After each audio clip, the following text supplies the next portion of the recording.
On the morning of Sunday, July 28, 2024, 30-year-old Spencer Irwin stepped out of his Fresno, California apartment, carrying a backpack and a clear purpose. Spencer was at a pivotal turning point in his life. After facing his fair share of personal struggles, he was actively rebuilding.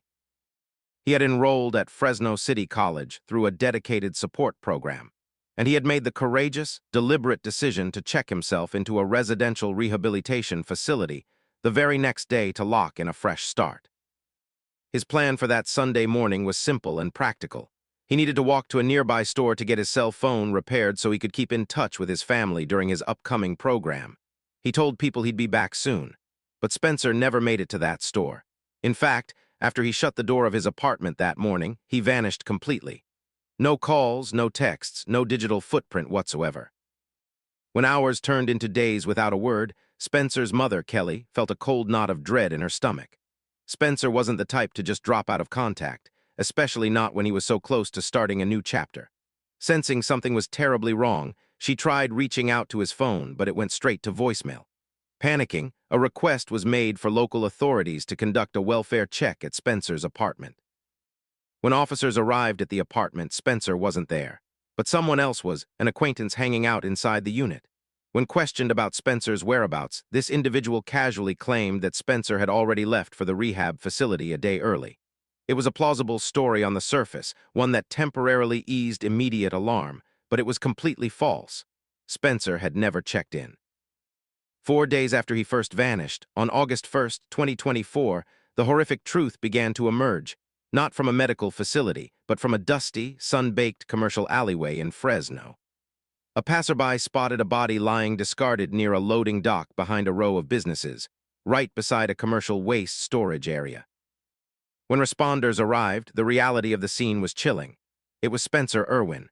He was completely unclothed. His shoes, his clothes, his backpack, and his cell phone were all gone. He had been stripped of every single piece of his personal identity and left exposed to the elements behind a loading dock.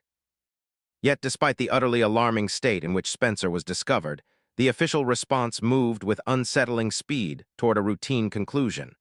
Almost immediately, local authorities floated an initial theory to his grieving mother. Spencer had likely suffered a tragic, accidental drug overdose. Before a full, comprehensive forensic autopsy could be performed to thoroughly examine every physical possibility, the narrative was framed around substance use. Spencer's body was released to a funeral home and subsequently cremated, effectively destroying any chance for future physical re-examination of the evidence on his body. Case closed, at least in the eyes of the initial investigators. Then, weeks later, the official toxicology report came back, and it turned the initial assumption upside down. The test results were negative. There were no lethal levels of illicit drugs in Spencer's system. He had not died of a drug overdose.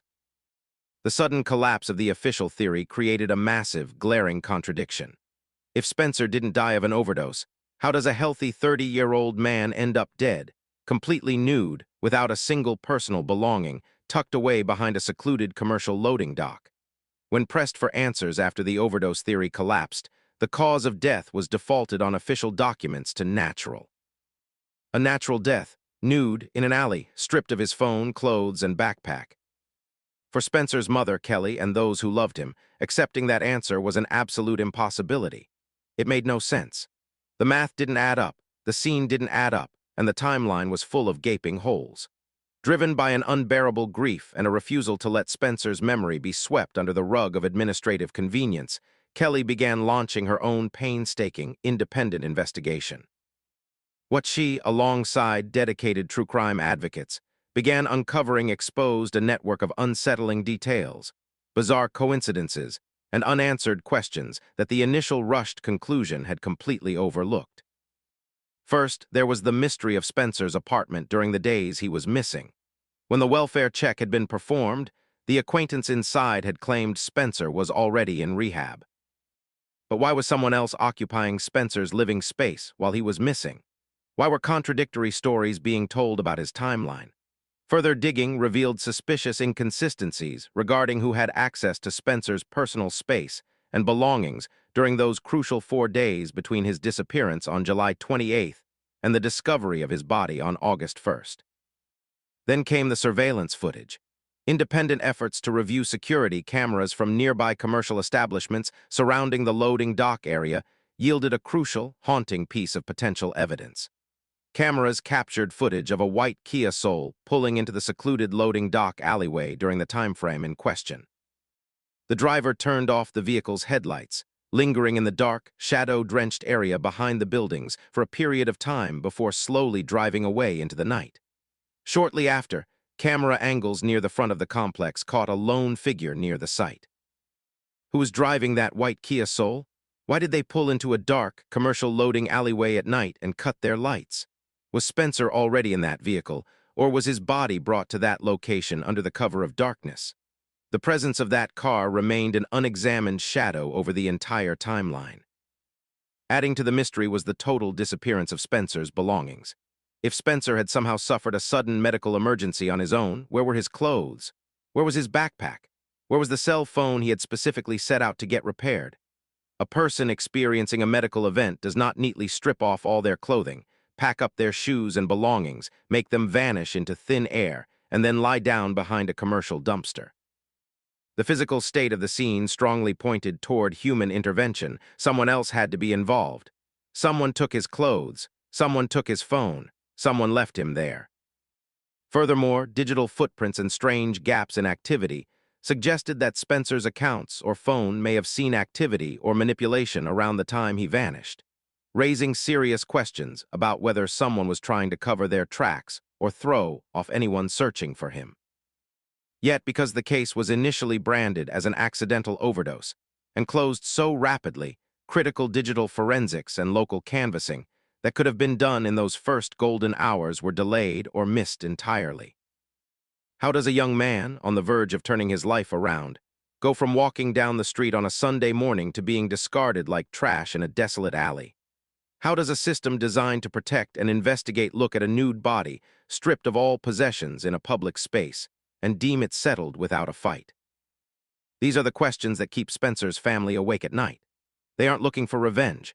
They are looking for accountability, logic, and simple human dignity for a son, brother, and friend whose life was cut short under deeply suspicious circumstances. Every step of the way, Spencer's mother has had to be her son's voice, pushing past brick walls, demanding records, reviewing camera footage, and keeping his name in the public eye so that his story doesn't just fade away into a cold case file.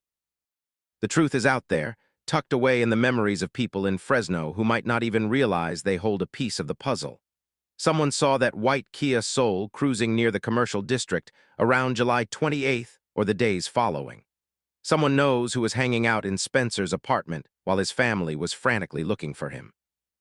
Someone knows who took his backpack, his clothes, and his phone. In cases like this, justice rarely comes from a sudden cinematic breakthrough. It comes when one person who knows something finally decides that keeping silent is no longer an option. Spencer Irwin was a human being who mattered, a young man fighting for a better future, whose life ended in a nightmare that demands real answers. His family continues to fight every single day to ensure the real story of what happened behind that loading dock comes to light. If you or anyone you know has any information regarding the whereabouts of Spencer Irwin between July 28th and August 1st, 2024, or if you recognize the description of the white Kia Soul spotted in the area of the loading dock in Fresno, California, please reach out to local law enforcement. You can contact the Fresno Police Department directly at 550-96-2017 or submit a completely anonymous tip to Valley Crime Stoppers. A single detail, no matter how small or insignificant it might seem to you, could be the key that finally breaks this case open and brings truth to a grieving family.